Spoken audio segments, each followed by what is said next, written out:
বাংলাদেশের সংবিধানে কর্মকর্তা বলতে কোনো শব্দ নাই, বলা আছে প্রজাতন্ত্রের কর্মচারী। তো ওনারা কর্মকর্তা কিভাবে হলেন? কর্মকর্তা হওয়ার পরে কি কর্ম করেন তার হিসাব নাই, কিন্তু কর্তা হয়ে বসে আছেন। আমাদের পাশে সচিবালয়, তৃতীয় এবং চতুর্থ শ্রেণীর কর্মচারী কতদিন ধরে নিয়োগ বন্ধ? সচিবালয়ে 13টা আউটসোর্সিং কোম্পানি আছে, তারা কর্মচারী সরবরাহ করে। দেশের বাইরে আমরা বলছিলাম আদম ব্যবসায়ী, আর দেশের মধ্যে এক ধরনের আদম ব্যবসায়ী আছে। ফলে তার ফলাফলটা কি? কোনো একজন অবসরপ্রাপ্ত সচিব যদি ছোট্ট একটা আউটসোর্সিং কোম্পানি করতে পারেন, 100 জন ওয়ার্কার সাপ্লাই দেবেন। সারা দেশে এখন 6 লক্ষ আউটসোর্সিং কর্মচারী আছে, 100 জন ওয়ার্কার সাপ্লাই দেবেন। এইরকম একটা কোম্পানি যদি কোনো একজন সচিব, উপসচিব বা সাবেক সচিব যদি করে ফেলেন, তারপর যদি সচিবালয়ে কর্মচারী সাপ্লাই দেন, তাহলে শুধু 100 জন সাপ্লাই দিলে সরকারি গ্রেড অনুযায়ী বেতন হচ্ছে 19,000 টাকা, তাকে দেওয়া হয় 14,000 টাকা। 5,000 টাকা করে প্রতি মাসে নিলে বছরে 60 লক্ষ টাকা লাভ, মানুষের ঘামের টাকা চুরি করার। ফলে এই আউটসোর্সিং এর নামে কত বড় একটা নিপীড়ন চলছে একদিকে শ্রমিক কর্মচারীর উপরে, আর একদিকে নির্বীর্যকরণ করা হচ্ছে। নিপীড়ন এবং নির্বীর্যকরণ, যে যাতে আন্দোলন করার শক্তি আর না থাকে। ঠিক তেমনি করে এখন দেখুন যতগুলো সেকশন আপনাদের আছে, 13 লক্ষ আমরা কর্মচারীর কথা শুনি, এই কর্মচারী দিনের পর দিন কমবে আর কর্মকর্তার সংখ্যা বাড়বে। আচ্ছা, বাংলাদেশের সংবিধানে কর্মকর্তা বলতে কোনো শব্দ নাই, বলা আছে প্রজাতন্ত্রের কর্মচারী। তো ওনারা কর্মকর্তা কিভাবে হলেন? কর্মকর্তা হওয়ার পরে কি কর্ম করেন তার হিসাব নাই, কিন্তু কর্তা হয়ে বসে আছেন। যে কারণে বৈষম্যের সবচেয়ে বড় শিকার হলো এখানে আমরা বৈষম্য দেখলাম 1:10। নিচে যদি 8,200 হয়, উপরে 78,000। এটা হলো বেসিকে। আর বেসিকের উপরে যখন আরো অন্যান্য বাড়তে থাকে, সেটা 8,200টা বেড়ে যদি 17,000 হয়, আর ওইটা হয়ে যাবে 2.5 লক্ষ। এবং এই যে আপনারা যে লড়াইটা করছেন, এই লড়াইয়ের সঙ্গে মুক্তিযুদ্ধের চেতনা আছে, এই লড়াইয়ের সঙ্গে বৈষম্য বিরোধী চেতনা আছে।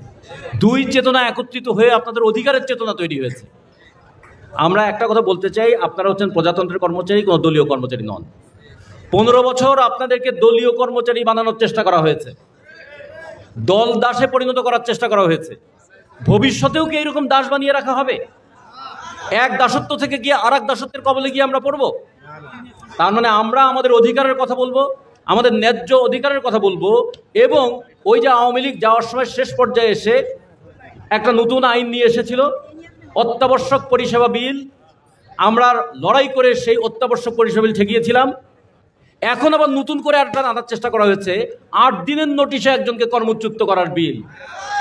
তার মানে আক্রমণ সব আপনাদের উপরে। আপনাদের উপরে যত ধরনের আক্রমণ, এর একমাত্র কারণ প্রতিবাদের কণ্ঠটাকে রুদ্ধ করো, গণতান্ত্রিক চর্চাটাকে বন্ধ করো, শোষণটাকে নিরবিচ্ছিন্ন রাখো এবং দুর্নীতি এবং লুটপাটটাকে অবাধ করো। ফলে তার বিরুদ্ধে আপনারা যে লড়াই করছেন, গোটা পৃথিবীতে এই শ্রমজীবী মানুষের লড়াইয়ের সঙ্গে আপনারা যুক্ত আছেন। এই জন্য ওয়ার্ল্ড ফেডারেশন অফ ট্রেড ইউনিয়নের পক্ষ থেকে, বাংলাদেশ কমিটির পক্ষ থেকে আপনাদেরকে অভিনন্দন জানাই। আমাদের শ্রমিক কর্মচারী ঐক্য পরিষদের পক্ষ থেকে অভিনন্দন জানাই। আমার সংগঠন সমাজতান্ত্রিক শ্রমিক ফ্রন্টের পক্ষ থেকে অভিনন্দন জানাই। একটা কথা বলে একটু শেষ করি। 1989 সালের 20শে ডিসেম্বর, 8ম বিসিএসে ওই দিন আমার জয়েন করার ডেট।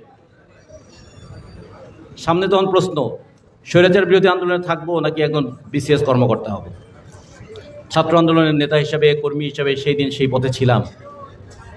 এরপরে একের পর এক লড়াই, স্বৈরাচার গেল, স্বৈরাচারী ব্যবস্থা গেল না। একের পর এক শোষক যায়, শোষকের চরিত্র বদল হয় না, চেহারা বদল হয় কিন্তু চরিত্র বদল হয় না। ফলে আমাদের লড়াইটা শেষ হয়নি, লড়াইটা চলছে, লড়াইটাকে চালিয়ে রাখতে হবে। এই লড়াইয়ের মধ্য দিয়ে মাথা উঁচু করে থাকার শক্তি পেয়েছেন। এই মাথাটাকে যেন কেউ নিচু করতে না পারে, সংগঠন শক্তিশালী করে মাথাটাকে উঁচু করেই আপনাদের অধিকার আদায় করবেন। সেই লক্ষ্যে আপনাদের সম্মেলন সফল হবে। এই কথা বলে আপনাদের সবাইকে ধন্যবাদ জানিয়ে আমার বক্তব্য শেষ করছি। আপনারা সবাই ভালো থাকুন। বাংলাদেশের সরকারি চাকরিজীবীদের জন্য একমাত্র তথ্যভিত্তিক ইউটিউব চ্যানেল এটি। আপনি যদি একজন সরকারি চাকরিজীবী হয়ে থাকেন, তাহলে নবম পে স্কেল সহ মহার্ঘ ভাতা সংক্রান্ত সর্বশেষ ও নির্ভরযোগ্য আপডেট পেতে চ্যানেলটিতে লাইক দিন, আপনার মূল্যবান মতামত কমেন্টের মাধ্যমে জানান এবং অবশ্যই চ্যানেলটি সাবস্ক্রাইব করতে ভুলবেন না। ধন্যবাদ।